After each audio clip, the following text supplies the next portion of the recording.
आप जैसे मेंशन कर रहे थे, बहुत स्ट्रॉन्ग परफॉर्मेंस Q1 में कोफोर्ज ने डिलीवर करा, 9-10% का उछाल, यानी कि आज वायदा का टॉप गेनर है। और इनफैक्ट अब ये stock year till date positive trajectory में आ गया। अभी अभी देख रहा था, आधे % ऊपर है ईयर टिल डेट कोफोर्ज का स्टॉक।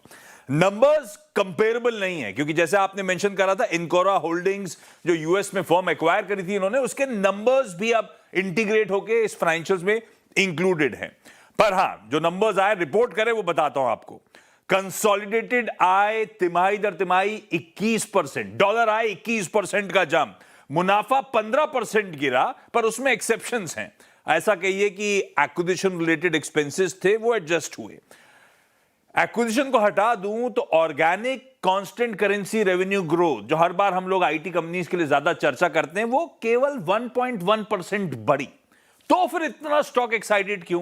दरअसल मैनेजमेंट की क्लैरिटी आई कि इन्होंने कुछ प्लान्ड लो मार्जिन बिजनेसेस से एग्जिट लिया। भारत में गवर्नमेंट का जो पोर्टफोलियो था $15 मिलियन का, प्लान्ड एग्जिट वहां से कर रहे हैं और डेटा सेंटर का डाइवेस्टमेंट करा, उसके चलते ये इंपैक्ट था। अगर इनको हटा के देखूं तो 5.2% Q on Q constant currency आय में उछाल है, कमेंडेबल। मार्जिन्स 16% पहुंचते हुए आपको इस क्वार्टर में नजर आएंगे। पूरे साल की गाइडेंस इन्होंने दे रखी थी 15.5% की, तो ऑलरेडी Q1 में उस गाइडेंस लेवल के ऊपर ही बैठे हुए हैं और ऑर्गेनिकली मार्जिन्स तो 17.25% के आसपास है। मैनेजमेंट का कहना है कि बहुत रोबस्ट ग्रोथ देखने को मिल रही है इस करंट एनवायरनमेंट में। Cloud infra, AI led efficiencies के चलते बड़ा स्ट्रक्चरल टेलविंड मिल रहा है। सब चैलेंजेस की बात कर रहे हैं, ये कह रहे हैं फायदा मिलेगा।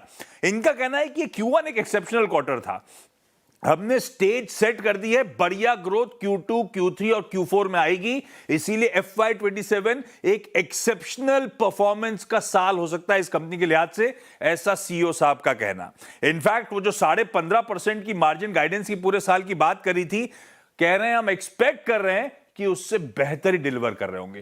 तो नंबर्स के एडजस्टमेंट्स के बाद स्ट्रॉन्ग ग्रोथ की ट्रेजेक्टरी बनी हुई है और बढ़िया गाइडेंस, बढ़िया मैनेजमेंट कमेंट्री, उससे स्ट्रीट का जोश बढ़ता हुआ। वैसे दिवाली, आप नीरव से चर्चा कर रही हैं, नीरव के साथ एक सेगमेंट करा था, नीरव ने एक रिपोर्ट निकाली थी कुछ समय पहले, जब इन्होंने एक रिपोर्ट में इंटरेस्टिंगली हाईलाइट करा था कि आईटी बॉटम आउट हो रहा है। मुझे वो रिपोर्ट याद आती है क्योंकि पिछले कुछ दिनों से, उस रिपोर्ट के बाद से तो खैर आईटी ने धीरे धीरे बहुत बढ़िया इंच अप करा है।